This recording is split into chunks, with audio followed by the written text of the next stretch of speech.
de ce pas. Voilà. Donc, bonjour à tous et bravo pour votre courage d'être présent un vendredi avant un long week-end. Je sais que c'est férié lundi, donc il y en a beaucoup qui m'ont dit « Ah oui, mais c'est lundi. Lundi, c'est férié. On ferait bien le webinaire un autre jour. » De toute façon, on a quand même coincé chez nous, donc au final, qu'on le fasse vendredi ou pas, ça ne changera pas grand-chose puisque tous nos jours se ressemblent actuellement. Alors, j'ai reçu plein de questions concernant le dernier webinaire sur Pinterest. Bon, c'est pas grave, je referai un article, par exemple, pour y répondre, parce que je ne vais pas empiéter sur le webinaire d'aujourd'hui pour parler de Pinterest. Et j'ai reçu aussi beaucoup de questions. Je suis les actualités immobilières, hein, donc je suis très au courant. Donc, mais j'ai reçu beaucoup de questions sur des conseils pour savoir sur quel site immobilier vous devez aller poster vos biens en priorité. Je sais que vous êtes en pleine révolte immo-webienne.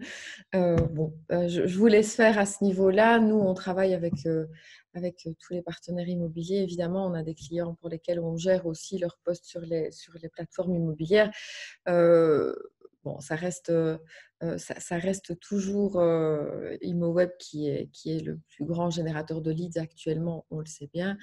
Maintenant, ce que je peux vous dire, vous ferez bien ce que vous voudrez derrière, mais ce que je peux vous dire, c'est que déjà, si vous travaillez correctement votre notoriété, vos réseaux sociaux, le référencement de votre site web, comme on va le voir aujourd'hui, c'est de toute façon quelque chose qui peut, à terme, vous apporter autant de leads que ImmoWeb. J'ai des clients qui travaillent leur notoriété et leur référencement depuis plusieurs années, qui ont déplacé pas mal de leur budget d'ImmoWeb vers leurs réseaux sociaux et qui en sont très satisfaits. Après, je ne vais pas vous mentir, je crois que de toute façon, les budgets que vous consacrez actuellement à ImmoWeb, vous les consacrerez sur un autre média ou sur vos propres médias. Donc l'un dans l'autre, ne rêvez pas, vous ne diminuerez jamais vos frais de communication de façon drastique. Malheureusement, ce n'est pas possible puisque au moment où vous arrivez à générer des résultats et des leads via vos réseaux sociaux et votre site web, la publicité digitale voit son prix augmenter puisque forcément, à partir du moment où des plateformes ont compris leur importance et leur intérêt, elles adaptent leurs tarifs. Et je crois que si vous allez d'une façon ou d'une autre chez un concurrent d'ImmoWeb, même si on vous garantit un certain tarif, dans 10 ans, vous en serez au même stade. Hein. Il ne faut pas rêver, ça reste des entreprises, comme nous aussi, on est une entreprise. Tout le monde doit gagner sa vie. Alors, je sais que ImmoWeb, à vos yeux, gagne énormément sa vie. Maintenant, ImmoWeb, c'est plusieurs millions. Je pense qu'on est au-delà de 20 millions d'investissements annuels.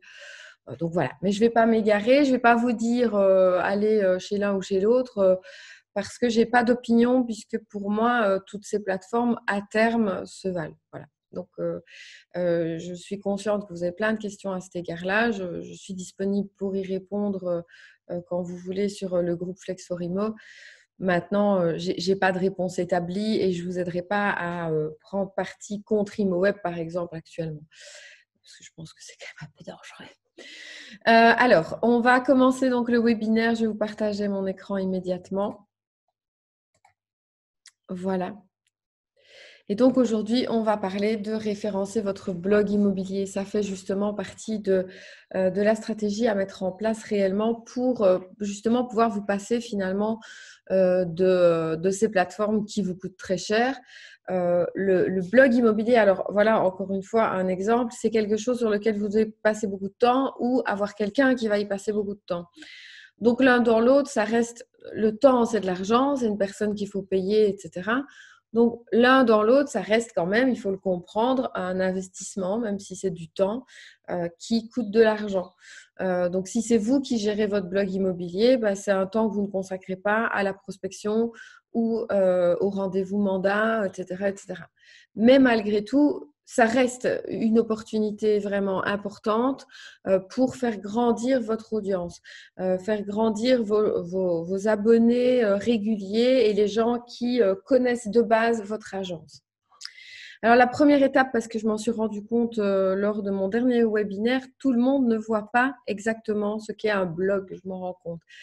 Donc, on va voir la différence entre un site web et un blog. Alors, pour ceux pour qui c'est évident, soyez patients 2 minutes. Il y en a pour qui ça ne l'est pas. Vous sentez que j'ai été prof quand même. Alors, donc, votre site web, normalement, si vous êtes ici, vous avez tous un site web. Si vous n'avez pas, je ne connais pas encore, je crois que je ne connais pas d'agent, même tout petit, qui n'a pas de site web. Donc, normalement, vous avez un site web. Alors, vous avez plusieurs options de site web. Soit vous avez fait, pour bien expliquer ce que c'est votre site web, soit vous avez fait un site automatisé avec, par exemple, votre logiciel immobilier. Donc, vous avez fait un site vraiment lié à votre logiciel immobilier et qui est tout fait, entre guillemets, je dis un site tout fait. Donc, un site que vous avez reçu tel quel, sur lequel vous avez rajouté votre logo et des trucs comme ça. Soit vous avez fait un site avec une agence pour un budget restreint, par exemple un site à 3 000 € peut-être, c'est un site de base qui est très bien pour commencer et là il est déjà un peu personnalisé. Soit vous avez fait un site avec une agence comme nous ou comme, enfin il y a des tas d'agences qui font des sites web, c'est parce que nous on fait que des sites immobiliers, enfin quasi que des sites immobiliers, mais vous pouvez très bien aller dans une agence qui va faire une semaine un site de cuisine et la semaine suivante un site immobilier. Donc, et en fait, quand le site vous a coûté plus cher, les 3/4 du temps, c'est parce que derrière, le travail de référencement est plus ou moins bien fait. On va voir comment on va pouvoir le vérifier. Alors, votre site web, il sert à quoi? Il sert de vitrine générale à tous vos services. Donc, votre site web, c'est l'endroit où on peut voir vos biens, où on peut voir vos services, où on peut voir votre équipe, où, enfin, vous voyez, c'est vraiment votre vitrine où on peut avoir forcément des formulaires de contact et, par exemple, un blog en plus. Donc, le blog, c'est une partie de votre site web si vous en avez un. Alors, mieux le site est fait, plus il est générateur de leads, c'est-à-dire que il a été réfléchi pour qu'il y ait un bouton là pour que la personne puisse faire ça, qu'il y ait telle question dans le formulaire parce que si on met trop de questions, ça va générer moins de leads, etc., etc. Donc, c'est vraiment l'idée, votre site, c'est votre outil de base qui doit être référencé parce que finalement, à quoi il sert votre site? Il sert à ce que si quelqu'un est sur Google et tape la recherche la plus courante, c'est agence immobilière plus ma ville, mon village, voire ma rue. Si je tape agence immobilière Soumagne pour mon cas, je vais tomber sur le site web le mieux référencé pour agence immobilière Soumagne. Donc, si votre site est mal référencé, qu'est-ce qui se passe? On n'aura pas de résultat. Mais on va le voir vraiment dans les résultats Google. Je vais vous montrer un exemple, etc., etc. Alors, je vois les questions plus orientées FlexVision. J'y répondrai plus tard. Alors, pour votre blog, c'est donc, là, je vous ai montré un site, un exemple. Vous voyez que ce site, en premier, il y a donc les services, les projets, le blog, les presses, c'est donc leurs articles qui sont parus dans la presse, et les partenaires. Mais vous voyez que le blog, c'est une partie du site. Donc, votre blog, c'est une partie de votre site. Son utilité au blog, c'est qu'il a donc 3 objectifs. Créer du contenu pour vos réseaux, c'est-à-dire que vous allez écrire des choses dedans que vous allez partager sur vos réseaux sociaux, parce que sinon, sur vos réseaux sociaux, à partir d'un certain stade, vous n'avez pas grand-chose à dire, à part « Oh, regardez-moi, je suis génial ». Si vous partagez des articles qui ont un fond, les gens vont donc aller le lire et donc ils vont venir sur votre site web. On comprend bien l'idée. Donc, vous allez les chercher via les réseaux sociaux en leur offrant du contenu sur votre blog. Premier objectif. Deuxième objectif, vous positionnez en tant que spécialiste. C'est-à-dire que, admettons que moi, là maintenant, je veuille vendre ma maison et que au début, je veux la vendre toute seule. Je n'ai pas besoin d'agence, je suis convaincue.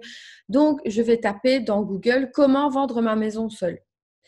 Eh bien, s'il y a une agence qui est bien référencée, qui a bien fait son boulot, elle a un article qui répond à cette question et qui est bien référencé. Elle est dans ma région. Par définition, comme Google sait que je suis à Soumagne, Google va me proposer l'article référencé le mieux qui va être le plus proche de moi. Et donc, il va me proposer l'agence Tartampion de Soumagne qui a écrit cet article et qui l'a bien référencé comme on va le voir après. Donc, je vais découvrir l'existence de cette agence via cet article, moi qui veux vendre ma maison toute seule à la base. Et quand dans 3 semaines, je n'aurai pas réussi à vendre ma maison, peut-être que je penserai à prendre contact avec cette agence. Troisième objectif, c'est donc faire remonter votre site dans les résultats de Google. On va voir sur les diapositives suivantes en quoi c'est vraiment très important. Alors, donc, on va voir d'abord, vous devez d'abord comprendre le référencement général d'un site web. Alors, comment je dis général? Enfin, pourquoi je dis général?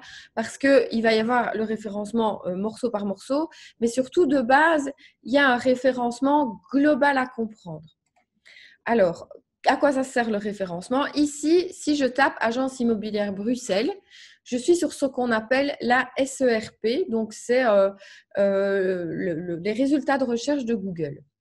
En premier, je vais avoir annonces et des noms d'agences. Alors, peut-être qu'il y en a parmi vous qui font partie de l'agence. Je pense d'ailleurs que oui. Donc, par exemple, si vous avez, oui, je vois, si vous arrivez dans ces résultats-là, ça signifie que vous avez payé pour y être. Donc, ça, c'est votre AdWords. Je sais qu'il y en a plein, par exemple, qui font un gros mélange de tout. Eh bien, l'AdWords, quand vous payez de l'AdWords à une agence pour qu'elle gère votre AdWords, c'est là que ça se trouve. C'est là qu'on arrive.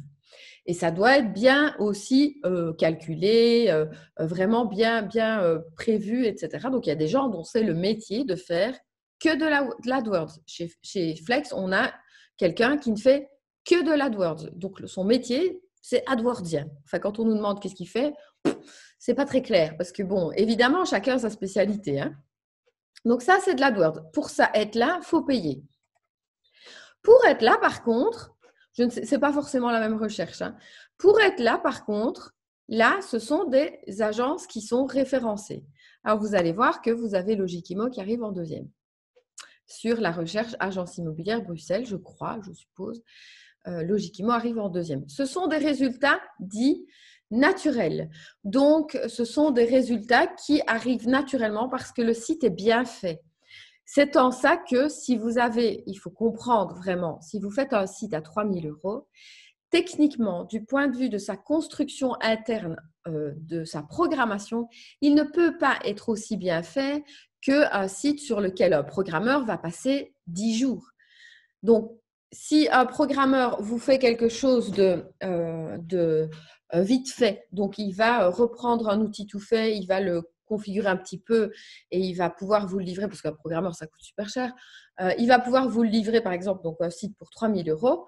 Il ne sera pas référencé, travaillé aussi bien en interne, et je vais encore l'expliquer, qu'un site à 10, 12, 20 000 €. C'est logique. C'est ça la différence quand on me dit souvent, oui, mais c'est quoi la différence entre un site à 3 000 et un site à 12, 15 000? C'est le référencement du point de vue de la programmation. Je vais aller plus loin. Donc, pour qu'un site soit bien référencé, il va être travaillé très, très bien au niveau interne et au niveau du référencement rédactionnel. Alors, vous pouvez quand même avoir, de toute façon, je suis parfaitement consciente, par exemple, que quand on débute comme agent immobilier, s'offrir un site à 10, 12 000 €, c'est quand même un budget.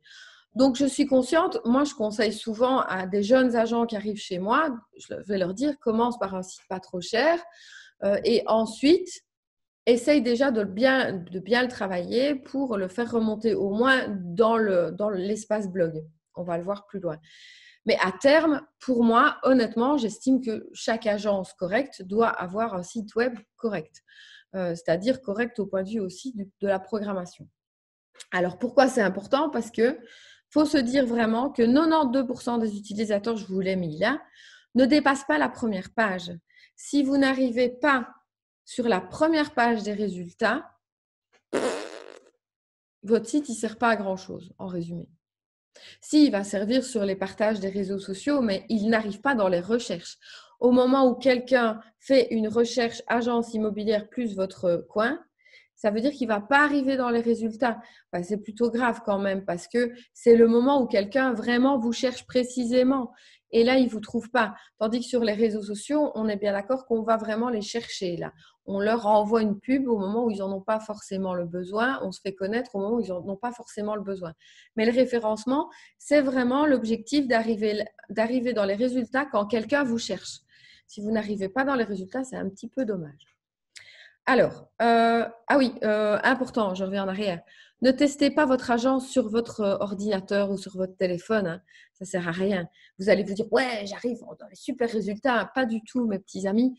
Vous arrivez dans les résultats parce que Google se rappelle que vous êtes déjà allé sur ce site. Donc, en gros, pour connaître vos résultats, ben, alors, il faut naviguer enfin, il y a plein de façons. Pour connaître vos résultats, il y a aussi, vous pouvez faire une recherche sur positionnement Google, connaître mon positionnement Google, et vous aurez des outils qui vont vous permettre de voir sur quels résultats vous arrivez. Alors, quantième vous arrivez dans les résultats. Si vous n'êtes pas dans les 10 premiers résultats, ce n'est jamais très, très bon. Donc, voilà. Alors, je lis vite fait les questions pour ne pas… Oui, vous pouvez déjà essayer d'aller en navigation privée. Moi, je conseille quand même d'utiliser les outils qui sont faits pour, par exemple, SEMrush et des choses comme ça, vont vous aider à pouvoir savoir exactement où vous en êtes. Alors, mais en navigation privée, c'est déjà mieux. Ou alors, vous allez chez quelqu'un qui qui n'est jamais allé ni sur votre page Facebook, ni sur votre blog, ni sur rien du tout de votre contenu. Et vous pouvez aller alors lui demander de taper agence immobilière plus votre coin. Et là, vous êtes déjà un peu plus sûr. Mais si, pour peu que vous ayez… il faut vraiment se dire que Google, c'est presque tout. Alors, qu'est-ce que Google va prendre en compte pour classer ces sites? C'est très important de bien le comprendre. Alors, en premier, Google, il va d'abord juger la qualité fonctionnelle de votre site web. Et c'est en ça que toute la différence se trouve entre un site à 3 000, à 6 000, à 12 000, à 20 000. Bon, à 20 000, on est carrément dans un site hyper compliqué où il se passe 50 000 choses. Voilà, j'ai des clients qui ont une folle envie que quand on clique là, ça tourne dans tous les sens, il y a des feux d'artifice. Là, on est, ça s'appelle le front-end, on est dans de la programmation chipoterie pour que ce soit beau. Bon, bah ça coûte de l'argent aussi parce que c'est des chipoteries compliquées que je ne saurais même pas vous expliquer parce que ce n'est pas mon métier.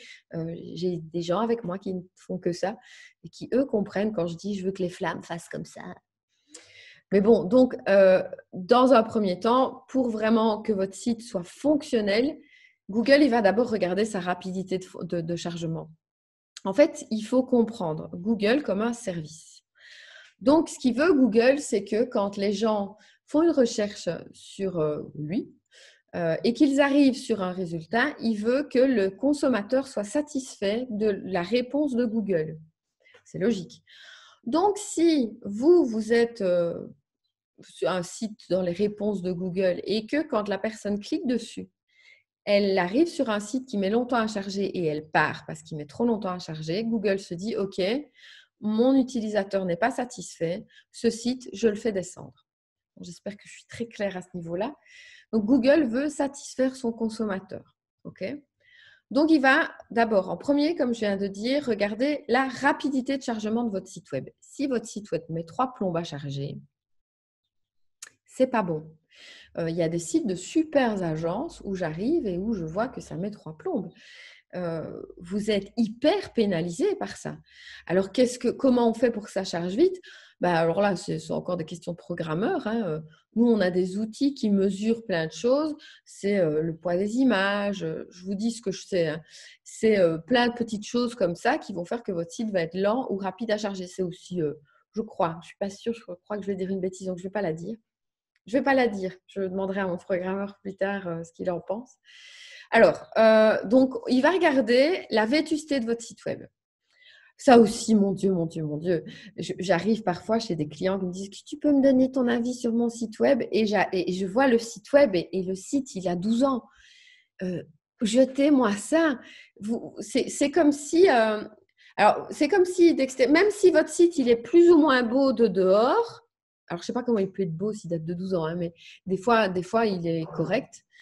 Mais c'est comme si vous aviez une Mercedes qui est toujours rutilante à l'extérieur, mais le moteur dedans, c'est un vieux truc tout rouillé. Et bien, c'est pareil. Elle ne va pas rouler bien, forcément, votre voiture, même si elle est belle de dehors. Donc, c'est presque secondaire qu'elle soit belle de dehors. Il vaut mieux avoir un bon moteur et une voiture pas terrible de dehors, en fait, pour qu'elle roule vite. Donc, Google va regarder la vétusté de votre site web et s'il est vieux, s'il n'est pas mis à jour, s'il n'est pas entretenu correctement, il fonctionne moins aux yeux de Google. Et il faut vraiment le comprendre, ça. Et souvent, les gens ne le comprennent pas du tout. Ils se disent, ils voient leur site et ils se disent, oh non, mais il va toujours bien. Oui, il va toujours bien, mais derrière, c'est un vieux moteur. Et donc, pour Google, ce n'est pas bon. La vétusté, donc. La présence de sitemap, bon, c'est des trucs que je ne comprends pas en détail, mais je sais que, en gros, ce que vous devez faire… Oups, j'ai dépassé un petit truc. Il faut qu'il y ait une carte, en gros, que vous ne voyez pas. En gros, Google, il envoie des robots sur tous les sites web qui vont passer sur les sites web et qui vont les scanner, si vous voulez. Et Google a besoin pour ces bots, parce que ces robots ne sont pas humains, hein, ce n'est pas un humain qui passe sur votre site web, voir s'il est clair. Ils vont chercher une carte d'orientation de votre site web. Ils veulent comprendre si votre site web est bien construit. Et s'il n'y a pas cette carte qui va les orienter à aller un petit peu partout dans votre site web, mais ils ne le font pas bien. Ils vont par exemple référencer moins de pages, ils vont moins fouiller dans votre site web. Et donc, un sitemap qui n'est pas bien fait, par exemple, une sitemap, c'est une carte, si ce n'est pas bien fait, en fait, le bot se perd et il va se dire, OK, c'est le bordel, je ne vais pas par là, je vais lui faire perdre des points, comme ça, pas trop de gens iront s'y perdre. Alors, la présence de contenu dupliqué, c'est un des grands dangers quand on fait un site vraiment pas cher. Maintenant, je vous dis, ça nous arrive de vendre un site à 2 000 – 3 000 euros parce que le client, il n'a pas d'autre budget et que c'est nécessaire. Et donc, on va lui faire un site… on va partir d'un template déjà existant qu'on va dupliquer. C'est logique. Et c'est ça qui permet d'avoir des sites pas trop chers. Mais ce site, il est quand même dupliqué. Alors déjà, Google n'aime pas ça, mais admettons par exemple que vous ayez l'affreuse idée, d'aller piquer l'article d'un autre, de le copier et de le coller dans votre blog. C'est le même contenu mot pour mot qui va être copié-collé dans un site. C'est du contenu dupliqué. Google, ça ne l'intéresse pas de voir un contenu dupliqué à l'infini. Donc, il fait perdre des points à votre site web. Alors, il va aussi regarder la structure de vos URL. Si vous avez des URL avec… donc, les URL, c'est la barre d'adresse en haut de la recherche Google. Donc, ça commence souvent par HTTPS, j'espère. Donc, si par exemple votre site n'est pas HTTPS, je ne l'ai pas noté, tiens. Si votre site n'est pas HTTPS et donc pas sécurisé, ce n'est pas bon aux yeux de Google. Donc, regardez si votre site est bien en HTTPS.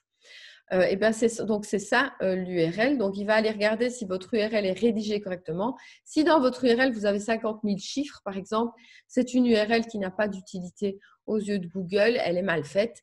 Elle doit normalement représenter, avoir des mots-clés, etc., etc. Et l'architecture générale du site. Donc, il va regarder que votre site soit bien construit, etc. Donc, en gros, c'est tout ce dont je viens de parler. Ce sont des choses sur lesquelles vous n'avez pas de poids. Vous n'avez pas de poids parce que vous n'êtes pas programmeur. Donc, si vous ne savez pas aller modifier tout ça, forcément, on ne vous le demande pas. Ça, c'est uniquement votre programmeur a les aptitudes pour développer tout ça. Donc, nous, ce qu'on fait quand on développe un site, on le teste et on va améliorer tous les points à améliorer. Vous pouvez très bien demander à votre programmeur de faire ce genre de choses. Bon, ça, c'est la première étape. Alors, durée de vie d'un site web, me demandait-on, puisque c'est vraiment dans le sujet.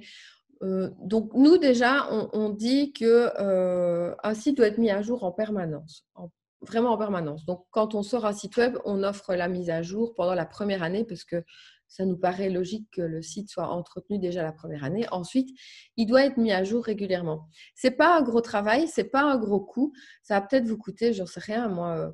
je ne sais même pas précisément parce que je n'ai pas les chiffres en tête, mais c'est un programmeur qui va mettre à jour toutes les petites choses qui sont dans votre site web pour les maintenir d'actualité, tout simplement, actuelles. Donc, on va dire que pendant 3-4 ans, un site web est viable avec de petites mises à jour sympas. Maintenant, il faut se tenir au courant des grosses mises à jour. C'est-à-dire que quand Google a décidé que le HTTPS était obligatoire, donc il y a je ne sais plus, en 2018, je crois, Google a décidé qu'un site qui n'était pas sécurisé, c'était pas bien. Et donc, quand les gens arrivent sur un site pas sécurisé, ça dépend de quel est leur moteur de recherche. Ils vont arriver sur… Enfin, pas leur moteur de recherche. Je ne retrouve plus le mot, mais ce n'est pas grave. On est vendredi, vous me pardonnerez. Donc, quand ils vont arriver sur ce site, ils vont avoir… Attention, ce site n'est pas sécurisé. C'est jamais super rassurant. Et pour quelqu'un, alors que le site est probablement pas dangereux, hein, mais pour quelqu'un, par exemple, de plus âgé qui va arriver, qui va avoir attention, site peut-être frauduleux, il s'en va évidemment par définition. Donc Google avait fait ça. Pour moi, tous les sites doivent se mettre à jour à ce moment-là. On a eu tous les règlements RGPD à modifier, etc. Donc un site est, pour moi, à partir de 3-4 ans, faut au moins refaire une remise au goût du jour, revoir un programmeur pour voir ce qu'il y a eu d'obligatoire. Il y a des CMS qui évoluent pas bien. Nous, maintenant, on fait plus que des WordPress, par exemple, mais vous pourriez très bien, par exemple, avoir besoin d'une grande mise à jour de WordPress. Il n'y a pas longtemps, WordPress est passé à une nouvelle interface. Sur un vieux site, si vous faisiez cette mise à jour tout seul en poussant sur oui, passer à WordPress, machin, vous faisiez planter tout le site web. Donc, ce n'est pas des choses qu'on fait tout seul. C'est comme, vous savez, quand vous avez votre téléphone et que vous faites une mise à jour qui, parfois, est trop récente pour ses possibilités, vous tuez votre téléphone. Donc, voilà. Donc, au-delà de 4 ans, je pense qu'il faut vraiment consulter. C'est comme quand, je sais pas, vous êtes une femme, vous avez 45 ans, il est peut-être temps d'aller faire des mammographies. Vous voyez un peu l'idée. La comparaison est douteuse, mais vraiment parlante, je pense. Alors, ensuite, Google va prendre en compte le référencement de vos textes, de vos images et donc de votre blog. Et là, c'est où vous pouvez avoir un point. Donc, il va regarder si le site est mis à jour régulièrement. Alors, ce qui est bien, c'est que vous offrez tout le temps du contenu neuf quand vous êtes agent immobilier, puisque vous avez au moins des nouveaux biens qui arrivent. Je vous le souhaite. Ensuite, est-ce que votre site offre des articles pertinents? C'est-à-dire que quand quelqu'un fait la recherche, je ne sais pas moi, qu'est-ce que je dois faire pour avoir un bon PEB et qu'il arrive sur votre site web, il arrive sur un article qui répond à sa question. Donc, quelle est la preuve que quelqu'un a trouvé une réponse sur votre site? C'est qu'il va y rester. Donc, je cherche à savoir ce que je dois faire pour me mettre en ordre de PEB, par exemple. J'arrive sur votre site web. Je suis sur un article qui me répond à ma question. Je vais y rester, allez, au moins 30, 40, 50 secondes. Donc, déjà, il va se dire, OK, c'est pas mal. C'est pas mal, la personne est en train de lire l'article, donc ça répond à la question. Ensuite, il va aussi regarder si la personne va aller sur d'autres pages, par exemple, et va se promener un petit peu. Ça fait, si elle se promène un peu sur votre site web, et donc si vous avez mis des appels à l'action sur votre site web un peu partout qui font que les gens rebondissent d'une page à une autre, ça veut dire que votre site est plus sympa aux yeux de l'utilisateur. Donc, Google va se dire, OK, je vais montrer encore un peu plus ce site. Alors, il va regarder si les articles répondent aux règles de référencement. Il va regarder s'il y a bien vos réseaux sociaux sur votre site. Il y a plein de fois où je mets 3 heures à trouver les réseaux sociaux d'une agence sur un site web. Alors que c'est mon métier, ça devrait sauter aux yeux. Donc, ce n'est pas à l'endroit traditionnel ou alors c'est mis tout en bas et il faut scroller pour arriver à vos réseaux sociaux. Si la recherche est trop fastidieuse et trop longue, ce n'est pas terrible. Il faut aussi que vos réseaux sociaux soient actifs. Donc, en fait, il y a vraiment toute une corrélation aux yeux de Google. Votre site est actif et vos réseaux sont actifs et tout ça fait un beau mélange. Google va se dire, OK, c'est quelqu'un de vraiment professionnel, donc je vais le faire remonter. Et avez-vous des backlinks intéressants? Ça aussi, vous avez du pouvoir là-dessus. Si, par exemple, vous pouvez renvoyer, si des sites très connus renvoient vers votre site web, c'est très, très bien. Allez, je prends un exemple avec mon blog. J'ai eu quelques articles qui ont vraiment fait beaucoup, beaucoup de bruit. Par exemple, oui, alors le titre est un petit peu particulier. Donc, j'ai eu un article qui s'appelait Babylone 2.0 qui a eu beaucoup de succès parce que ça dénonçait une pratique très tendancieuse sur les réseaux sociaux et sur Facebook, entre autres. Cet article a été relayé par la presse internationale. Du genre, cet article a été relayé sur le New York Times. Donc, le New York Times mettait un lien vers mon blog. Eh bien, qu'est-ce que ça fait? Ça fait que Google se dit « Waouh, c'est un super site, je vais en parler ». Donc, ça veut dire que si vous arrivez à avoir un article sur de la presse même locale, la Meuse, même des petites publications vraiment locales, si par exemple le site de votre commune renvoie vers un article de votre blog, tout ça va faire que vous avez des backlinks, donc des liens qui ramènent vers vous et qui sont pertinents. Ça, c'est super positif. Évidemment, ça se fait aussi rarement par la chance. Souvent, il faut contacter des sites et leur dire « Tiens, je vous propose ça, une collaboration, etc. » C'est un boulot, ça aussi. Alors, est-ce que vous devez vous préoccuper des autres moteurs de recherche? Parce que j'ai encore plein de clients qui me disent « Oui, alors je voudrais bien être super présent sur Yahoo, sur Bing. » Je vous laisse regarder les statistiques ici. 94% des recherches se font sur Google. Devez-vous vraiment perdre votre temps à rendre votre site pertinent pour Yahoo ou Bing? Moi, voilà, je trouve que c'est vraiment une perte de temps phénoménale. Mais bon, il y en a qui veulent. Pas avec moi, en tout cas. Ce n'est pas moi qui ferai ce travail pour vous. Troisième étape, comprendre la place d'un blog dans votre communication. Alors, donc, on a vu que les 3 grands objectifs du blog, c'est le référencement, puisque c'est le lieu où vous allez créer du contenu référencé. Donc, ça va faire remonter votre site dans les résultats de Google, de la création de contenu que vous pouvez partager sur vos réseaux sociaux et la spécialisation. C'est-à-dire que vraiment, c'est là que vous allez passer pour un spécialiste. C'est logique, hein. Si votre blog répond aux grandes questions que se pose votre audience, vous êtes le pro auquel on se réfère pour aller avoir des renseignements. Mais ça va plus loin parce que si un jour, je tombe sur un article d'une agence immobilière qui répond à ma question et qu'à un moment, il y a encore un truc qui manque, je vais prendre mon téléphone et je vais appeler cette agence et je vais dire, ben voilà, j'ai vu que et il me manquait telle information, est-ce que vous pouvez m'aider? Si vous prenez la peine de répondre à cette question, vous avez un lead sûr et certain. Le jour où cette personne vend sa maison, elle reviendra vers vous. C'est logique. C'est en ça que vous devenez un spécialiste parce que vous êtes l'endroit où on peut trouver des réponses. Donc, faire du blog pour annoncer que oui, nous avons une 3e agence qui s'est ouverte à tel endroit, c'est super, mais ça ne répond pas aux questions des gens. C'est bien de le faire. On va voir que c'est bien de l'annoncer parce que des nouvelles positives, ça s'appelle donc du storytelling. Vous racontez la vie de votre blog, de votre agence, c'est super. Mais ce n'est pas ça qui va faire de vous un spécialiste. Alors, 4e étape, bien rédiger vos articles et les référencier. C'est super important. Il y a pas mal de gens qui ont compris tout ce que je viens de dire, qui ont compris que c'était important d'écrire dans un blog et qui font un super contenu, qui vont vraiment devenir hyper pro là-dedans, qui vont écrire des articles de fond avec plein de réponses à plein de questions et qui derrière le référencent tellement mal que leur article ne va jamais sortir dans les résultats de réponse, de questions. Alors, c'est quoi les grands principes? D'abord, c'est d'avoir une bonne idée. Une bonne idée, on va les voir après aussi. Une bonne idée pour un article pertinent. Si votre article n'intéresse personne, il ne sert pas à grand-chose par définition. Une rédaction correcte et orientée référencement, c'est ce qu'on va voir. Et des partages efficaces dont on parlera également. Votre article, il doit être aidé de base. Vous allez au départ, il faut à peu près 6 mois pour qu'un article se référence correctement, totalement. Donc, au début, vous allez le partager à fond sur vos réseaux sociaux. Vous allez l'envoyer peut-être dans votre newsletter. Il faut le faire vivre au départ par des partages. Oups.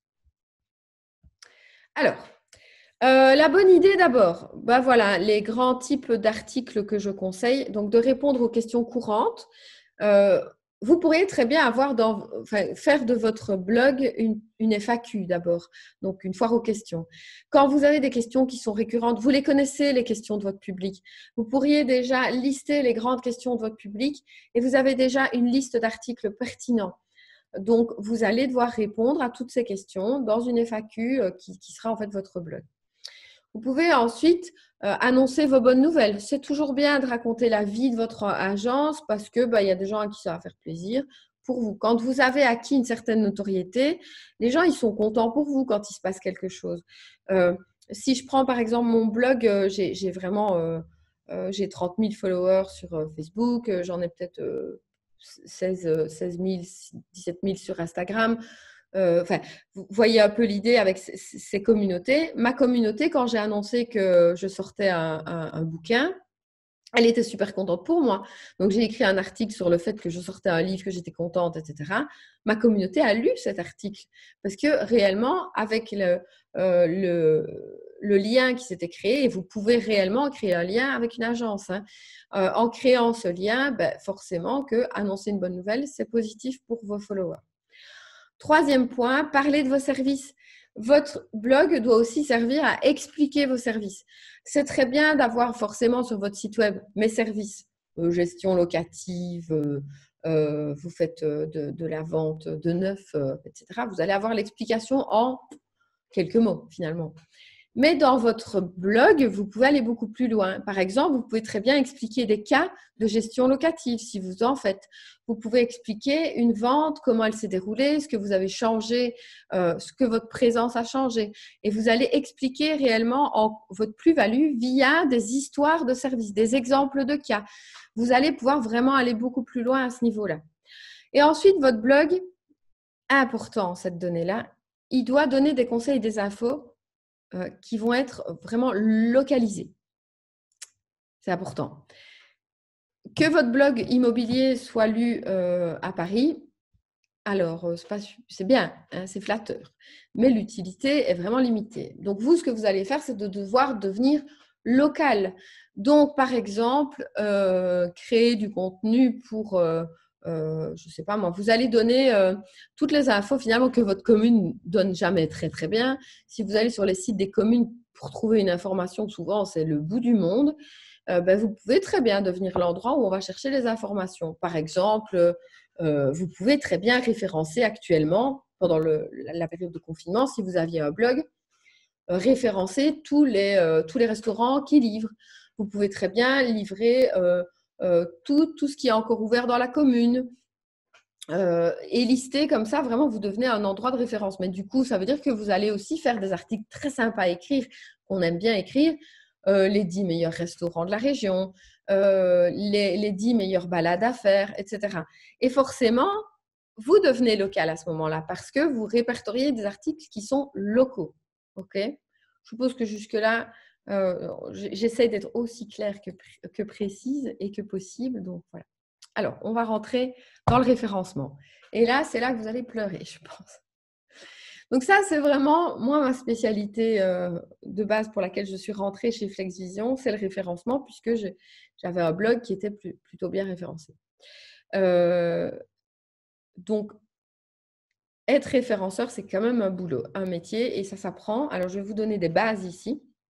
Si déjà vous faisiez tout ça, vous auriez déjà un assez bon blog. En premier, ne pleurez pas, 1000 mots. Oui, un article. Vous savez, je vois plein de fois des agences qui font un article avec, il y a 5-6 lignes. Si vos lignes sont super longues et qu'il y a plein de mots par ligne, ça va, mais c'est souvent pas le cas. En gros, les premiers résultats de la SERP, donc de la page de réponse de Google, c'est souvent des articles de 1890 mots. C'est la moyenne des meilleurs résultats Google. Bon, alors, on est d'accord, il y a très peu d'agences immobilières qui font des articles de 1890 mots. Par contre, les agences qui sont très digitales actuellement, elles font ce boulot. Et elles font vraiment des articles avec beaucoup de mots parce qu'elles savent que, en fait, c'est souvent des référenceurs qui travaillent pour eux. Donc, c'est forcément une des raisons pour lesquelles les grosses agences, elles arrivent haut parce qu'elles ont un référenceur qui écrit leurs articles aussi. Donc, oui, vous allez devoir au moins écrire des articles de 1000 mots. Maintenant, si la réponse est possible d'être pertinente en moins de mots, c'est pas plus mal, hein, vous pouvez faire plus court. Mais oui, on conseille entre 500 et 1000 mots minimum. Ça, je sais que je suis en train de vous perdre et que je regarde s'il y a encore des gens, s'il y a des gens qui sont déjà partis, pas encore. Bravo, vous êtes courageux. Alors, le deuxième point, votre article doit être pertinent par rapport à la recherche. Donc, on va voir comment vous allez mettre vos mots-clés pour l'article. Mais si la personne tape, par exemple, réglementation PEB, d'accord? Elle veut être informée de la réglementation PEB et qu'elle arrive sur votre article qui parle de réglementation PEB et que quand elle arrive sur votre page, ça parle d'autre chose ou vous vous êtes trompé de lien ou j'en sais rien. Mais si ça parle d'autre chose, elle ne va pas être satisfaite de la réponse, elle va s'en aller très très vite et donc vous perdez des points. Google va considérer que votre article n'est pas pertinent par rapport à la recherche. Donc, il faut être pertinent par rapport à vos mots-clés. On va voir après. Ensuite, je suis désolée si vous avez fait un site Wix, si vous avez fait un site avec un CMS propre chez votre client ou que sais-je. Moi, je trouve que pour faire un blog bien référencé, WordPress est idéal. C'est pour ça, entre autres, que depuis, nous, on ne fait plus que du WordPress. C'est le plus facile et le plus intuitif. Si vous êtes dans un CMS propre, par exemple, des risques, c'est que vous ne sachiez pas où vous allez remplir toutes les données que je vais vous dire. WordPress, c'est fait pour les gens comme vous et moi qui ne sont pas programmeurs. Et donc, tout est prévu pour que vous puissiez bien référencer un article sans devoir faire des recherches de fou pour savoir où c'est ou sans devoir aller dans tout ce qui est langage de programmation.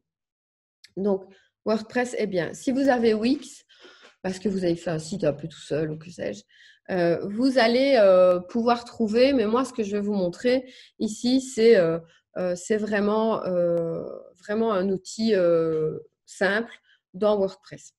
Et donc, trouver le bon plugin qui va aller avec votre référencement. Souvent, je conseille le plugin Yoast. Donc, je vous ai mis tout ça hein, dans l'article, dans les slides. Attendez, parce que je reçois un message de quelqu'un qui me dit qu'il va passer me faire une livraison. Et donc, il faut que je réponde que ce n'est pas le moment.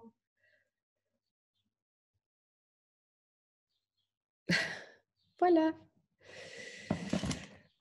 Donc, excusez-moi pour le dérangement. Donc, on va voir que Yoast, c'est plus facile, mais vous allez voir que tout ce que je vais vous montrer, si vous avez d'autres outils, vous allez simplement chercher les endroits où vous pouvez aller mettre tout ce que je vais vous montrer. Alors ensuite, vous allez devoir, avant d'écrire votre article, choisir votre ou vos mots-clés. OK ? Donc, vous allez déterminer les mots-clés que vous allez utiliser, du genre « Comment vendre ma maison ?» ou « Prix des maisons à Uccle ». Vous voyez un peu l'idée. Donc, vous choisissez vos mots-clés, les mots-clés de votre article.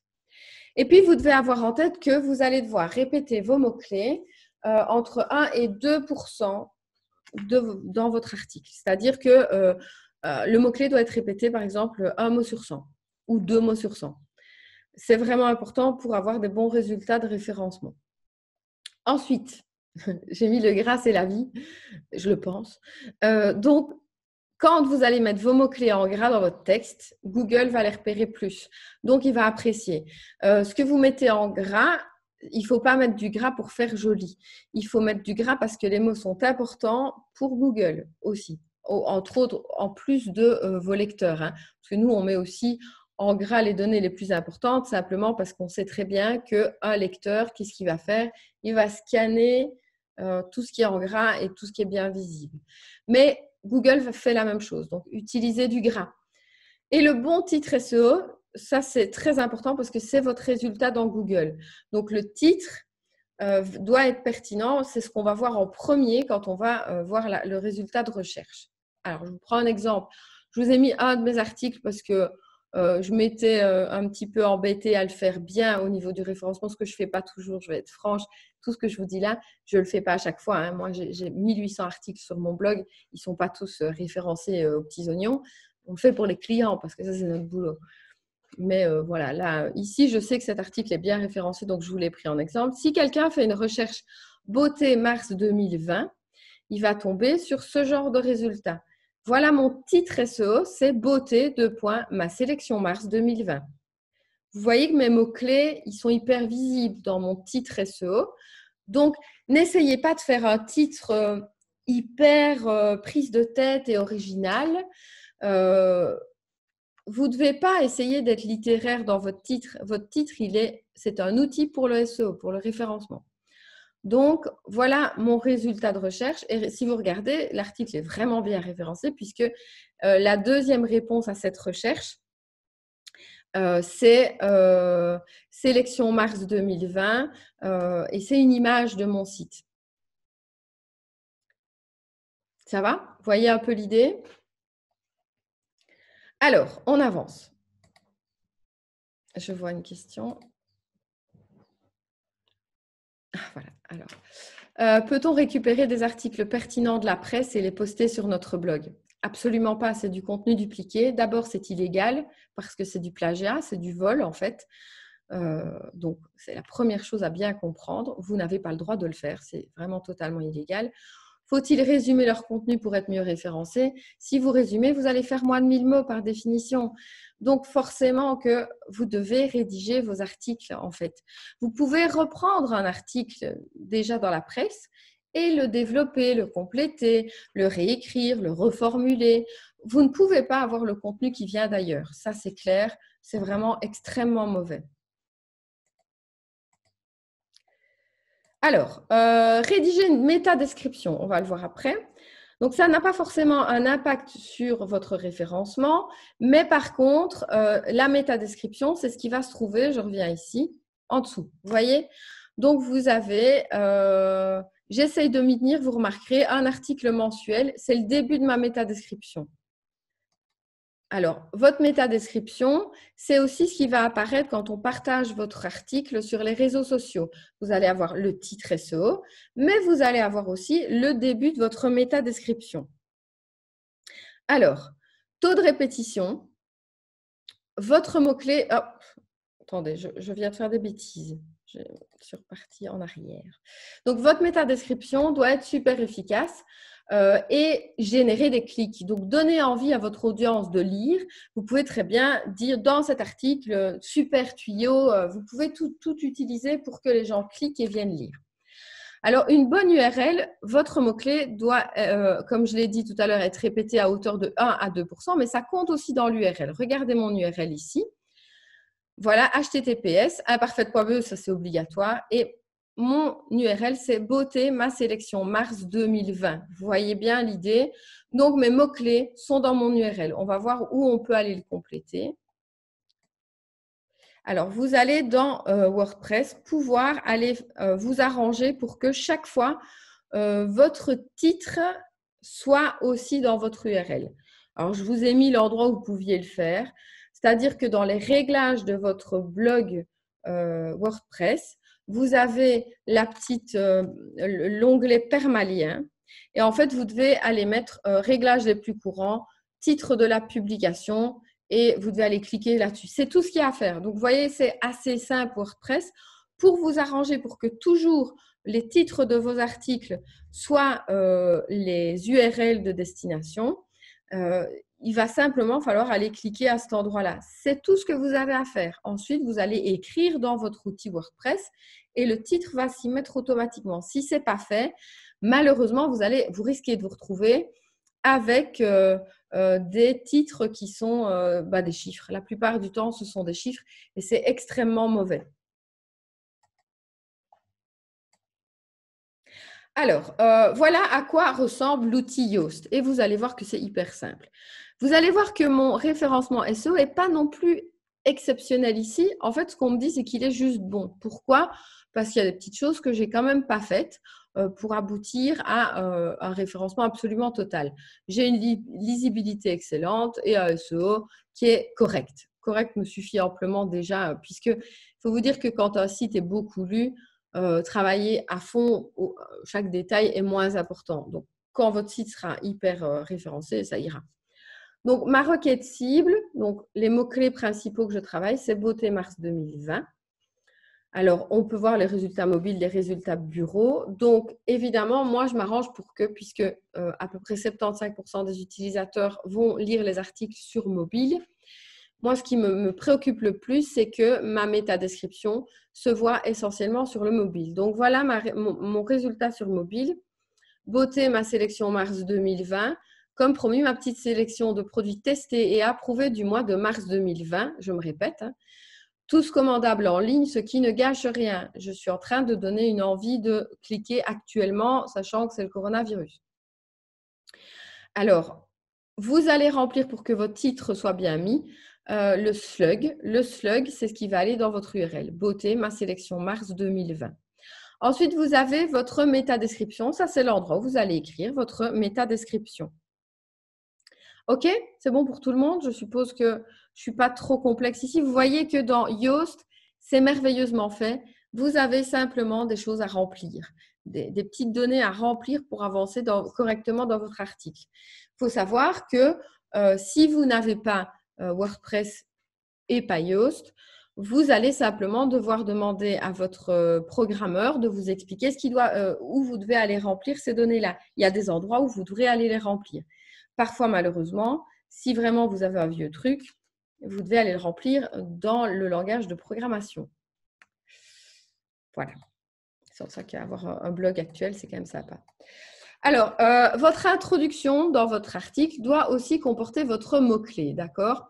Donc, encore une fois, l'introduction de votre texte doit comporter votre mot-clé et, si possible, plutôt au début de votre introduction. Alors, je sais que ça donne un peu la sensation que vous vous répétez, hein, beauté mars 2020, mais nanana. Et puis, salut, on se retrouve pour mon article beauté mars 2020. Je me suis répétée. Ça donne un petit peu la sensation, il faut réussir à le faire passer de façon légère. C'est aussi ça, une qualité de rédaction. Mais dans votre introduction, vous allez déjà répéter ce qui se trouve dans le titre, puisque dans votre titre, vous avez aussi vos mots-clés. Alors, donc, votre titre doit comporter votre mot-clé également.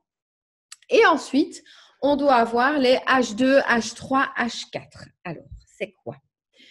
Donc, dans votre article, quand vous écrivez, vous allez avoir, donc vous l'avez là sur le côté, H2, c'est le sous-titre, d'accord? H3, c'est le sous-sous-titre. H4, le sous-sous-sous-titre, ok? Donc, ce qui est important, c'est d'avoir en tout cas plusieurs H2 dans votre article. Vous êtes obligé réellement d'avoir des sous-titres réguliers, mais je vous conseille d'utiliser des H2 puisque les H2 sont pris en compte par Google. Il prend beaucoup moins en compte les H3 et les H4. Mais si vous pouvez utiliser des mots-clés ou des synonymes de vos mots-clés dans votre sous-titre H2, vous allez encore référencer mieux votre article. C'est par exemple une des choses que je n'ai pas faites dans cet article de façon complètement volontaire parce que je n'avais pas envie de remettre, moi je trouvais que c'était lourd d'un point de vue rédactionnel. Dans ma sélection beauté, mon chouchou visionnaire crescendo de Lancôme. Si je l'avais fait, mon article serait sûrement passé au feu vert. Je ne l'ai pas fait pour éviter la lourdeur. Donc, à vous de réussir à trouver parfois comment vous allez le faire, mais il va falloir utiliser des synonymes au moins dans vos sous-titres H2. Alors, à quoi servent les H3 et les H4? Google va quand même les regarder juste pour voir si votre article est bien organisé. Mettre un gros pavé de 1000 mots sans aucune organisation, sans sous-titres, c'est comme quand vous étiez à l'école et qu'on vous disait « ton texte n'est pas organisé ». Google, il est un peu comme un vieux prof de français. Ça doit être pour ça que je l'aime bien finalement. Alors, vous devez avoir dans votre article des liens internes et des liens externes. À quoi ça sert? Vous devez avoir des liens qui renvoient vers d'autres articles de votre blog parce que ça permet à Google de vraiment bien comprendre quelle est la thématique générale de votre blog. Donc, vous allez renvoyer vers d'autres articles immobiliers forcément. Par exemple, vous écrivez un article sur que dois-je faire au niveau du PEB avant de vendre ma maison. Vous expliquez tout ce qu'il y a à faire, etc. Et puis, par exemple, vous avez fait un article précédemment qui décrit les différents types de PEB. Vous voyez un peu l'idée? Vous allez à un moment dire, je vous renvoie d'ailleurs à mon article sur les différents types de PEB vous allez devoir choisir, alors c'est le point suivant, une encre bien pensée. Donc, les différents articles, mon article sur les différents types de PEB, vous allez choisir de sélectionner les différents types de PEB et c'est là que vous allez mettre votre lien qui renverra vers un article qui s'appelle les différents types de PEB. Votre encre, ça s'appelle une encre, l'endroit où vous placez votre lien. Votre encre doit se trouver sur des mots-clés de l'article vers lequel vous renvoyez. Vous voyez un peu l'idée, hein? bon, de toute façon, ça, j'y répondrai encore un peu plus en détail prochainement, hein. Alors, je lis.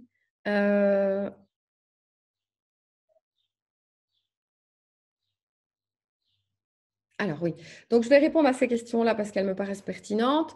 Le problème de la rédaction SEO, c'est que c'est très lourd. Il est parfois compliqué de rester lisible pour l'utilisateur. Je ne suis pas d'accord. Honnêtement, il est tout à fait possible de rédiger un article excellent pour le SEO sans pour autant en arriver à devenir hyper répétitif. Vous allez utiliser, entre autres, tout ce que je suis en train de vous dire là.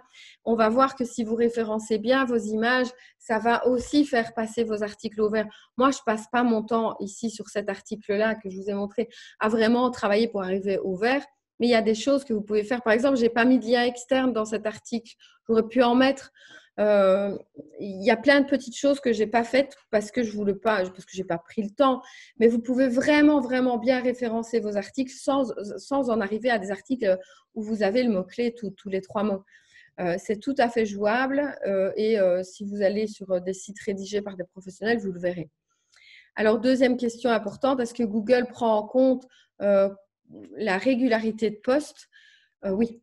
En fait, il va aimer que votre blog soit entretenu de façon régulière. Alors, vaut mieux écrire un article tous les mois qui soit très bien référencé qu'un article par semaine si vous ne prenez pas le temps de le faire bien. Mais oui, Google va aimer que vous en fassiez de façon régulière. Nous, on conseille un bon article par mois, c'est vraiment déjà très bien. Alors, il faut savoir qu'un article va mettre 6 mois à être parfaitement référencé, d'accord? Et n'oubliez pas de terminer votre article par une conclusion. Pourquoi? Parce que Google sent qu'il y a une conclusion et c'est super efficace pour les lecteurs pressés. Les lecteurs pressés vont lire votre intro, votre conclusion et ils vont survoler tout ce qui est en gras dans le reste de l'article. Donc, c'est pour ça que c'est important parce que c'est ça qui va faire qu'ils vont quand même rester au moins 30 secondes. C'est important. 5e étape, et on arrive à la fin, bien référencer vos images. Je vais déborder de 5 minutes, je pense. Pour référencer vos images, et ça, c'est plein de choses que les gens ne savent pas et ne voient pas non plus. Pour bien référencer votre image, voilà, donc je vais vous montrer un petit peu. En premier, avant de les injecter dans votre article, vous devez les renommer. Injecter une image qui s'appelle IMG 7453. Pour Google, ça ne veut rien dire. Par contre, si vous renommez oui, je renvoie la présentation après. Je vais poster tout ça. Je vais poster tout ça. Donc, je répète parce qu'il y en a qui doivent partir. La formation ainsi que les slides seront disponibles sur le groupe Flex for Imo. C'est le seul endroit où vous pourrez trouver tout. Je n'envoie pas tout à tout le monde. Je préfère que vous alliez les télécharger directement sur le groupe Flex for Imo.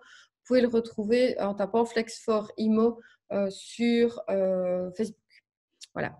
Alors, au niveau de renommer les images, vous allez donc renommer votre image avant de l'injecter et les mots-clés doivent être séparés d'un trait d'union et ne peuvent pas comporter de caractères spéciaux ou d'accents. Donc, on n'écrit pas, je vous ai montré l'exemple ici, Lancôme avec l'accent circonflexe, cosmétique avec l'accent. On écrit Lancôme sans l'accent, cosmétique. Okay, donc, pas de caractères spéciaux, pas d'accent. C'est vraiment important. Et puis, on va injecter l'image dans l'article. Alors, pour ça, on la prend, on la glisse. Hein. C'est vraiment très, très, très facile à utiliser. Et puis, vous allez pouvoir aller compléter les données de l'image dans votre WordPress. Alors, je vais vous la remontrer après en plus grand, cette image-là. Vous allez devoir d'abord compléter le alt. Je vais vous montrer où après. Donc, l'attribut alt, c'est quelque chose que Google va lire. Il faut 70 caractères maximum et ça doit décrire à la fois l'image et l'article. Ensuite, vous devez compléter la description de l'image. Vous pouvez aller un peu plus loin que le alt puisqu'il y a plus d'espace pour pouvoir le compléter. Alors, pourquoi c'est important de bien faire ça dans ces images? C'est parce que tout à l'heure, vous vous rappelez, je vous ai montré que le deuxième résultat dans cette recherche, c'était une de mes images. Elle était correctement référencée et donc, on arrive à trouver cette image quand on fait la recherche. Ça veut dire que quelqu'un qui va avoir comme résultat mon image va peut-être cliquer et lire l'article complet. Donc, c'est important. Alors, voilà à quoi ça ressemble. Donc, on injecte son image dans WordPress, dans la partie média. Et donc, vous allez… alors, est-ce qu'on peut dupliquer les textes? Eh bien non, évidemment. C'est un peu là… Bon, voilà. Par exemple, un des trucs que je fais, ça, je le fais. Je duplique, je copie-colle pour mes images, souvent les mêmes descriptions. Je ne devrais pas. Mais tout ce qui est dupliqué, Google n'aime pas. Mais bon, vous verrez, Yoast vous permet de faire passer vos articles au feu rouge, orange ou vert. Vous verrez que parfois, il faut une toute petite chose pour qu'il passe au vert. C'est indicatif, hein, mais en tout cas, c'est efficace.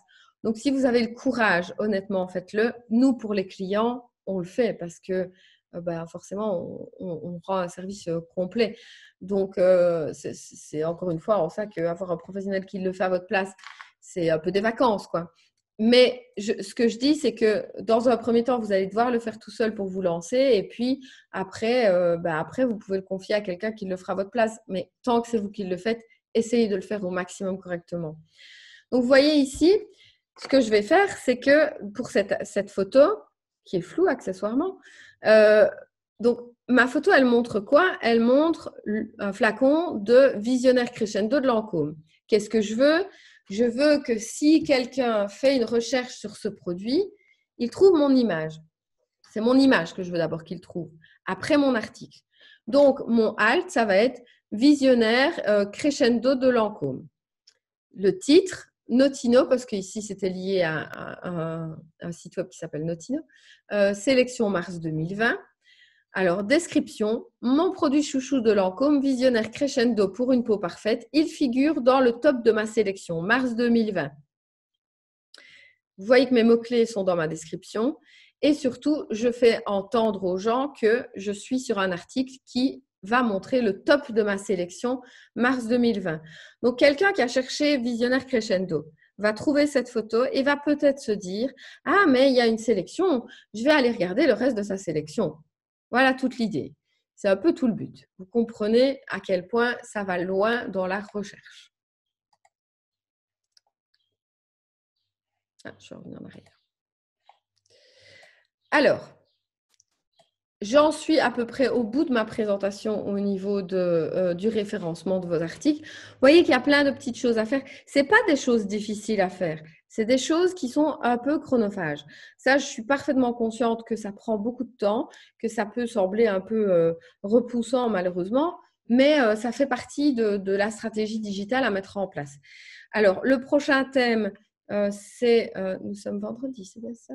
Oui, donc c'est mercredi prochain à 10h. Et on va parler de bien débuter sur LinkedIn. Si vous avez des prospects LinkedIn, c'est-à-dire donc plutôt des professionnels, si vous cherchez à travailler avec des architectes, des promoteurs, des sociétés de construction, enfin qui sont des promoteurs en soi, mais si vous cherchez à travailler avec, si vous cherchez à recruter également, LinkedIn, ça c'est l'endroit idéal. Alors, ce qu'on va voir mercredi prochain, c'est comment optimiser votre profil pour qu'il soit efficace. Et puis, on verra des fonctions, quelques fonctions pour optimiser vos résultats de visibilité. Donc, on verra comment faire votre page, comment faire un peu de pub et comment vraiment optimiser votre profil pour que les gens vous connaissent. Alors, l'intérêt évidemment de tous ces webinaires, ce n'est pas que vous vous lanciez dans tout ça en même temps. Je suis consciente que chaque chose doit être faite étape par étape. Je sais que pour beaucoup, ceux qui me suivent actuellement sont plutôt des gens qui soit débutent, soit qui alors confient à d'autres personnes. Donc là, j'ai des clients qui nous suivent parmi vous, qui nous confient tout ça. Moi, j'adore que mes clients suivent les webinaires parce qu'au moins, ils comprennent ce qu'on fait. Quand on me dit « oui, mais ce n'est pas possible qu'il vous faille 3 heures pour écrire un article », maintenant que vous savez tout ça, ah si, vous comprenez que 3 heures, c'est même qu'on va super vite parce que pour écrire plus de 1000 mots, faire la recherche et faire tout ça en même temps, 3 heures, on a un super rythme quand même. Donc, voilà, ça c'est une des premières choses, c'est comprenez bien, comprenez tout ce que vous pouvez faire et ensuite, si vous vous lancez dans l'immobilier maintenant ou si vous vous lancez dans le digital maintenant, il faut faire les choses étape par étape. Observez ce que vous avez, ce dont vous avez besoin en priorité et on fait chaque chose l'une après l'autre. Alors, j'aide beaucoup de gens à établir leur stratégie sur le long terme. Vous savez, les gens qui viennent chez moi et qui ont un budget de démarrage, forcément que je vais leur dire, OK, c'est quoi ton budget? Et sur base de ton budget, voilà ce que je te conseille de faire en premier. Et puis, après, ils grandissent et le budget augmente et après, on peut développer. Vous n'allez pas vous lancer sur du blog, sur du Pinterest, sur de l'Instagram, du Facebook en même temps si vous n'avez pas les budgets. Si vous êtes une grosse agence, bien sûr que c'est possible.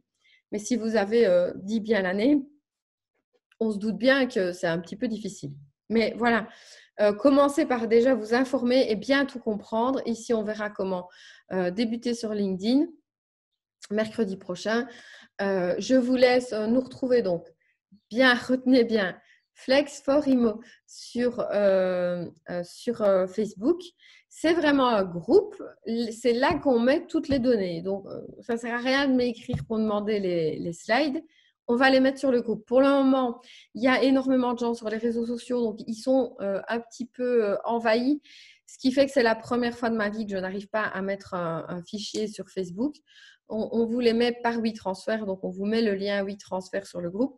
Hier, je n'ai pas pu non plus uploader la vidéo qui fait pourtant le poids réglementaire parce que, en fait, où ma connexion n'est pas terrible, mais on vient de parler pendant 1 heure et ça s'est bien passé. Donc voilà, on va essayer de tout mettre là. S'il faut attendre un petit peu, vous attendrez un petit peu. On trouve des solutions.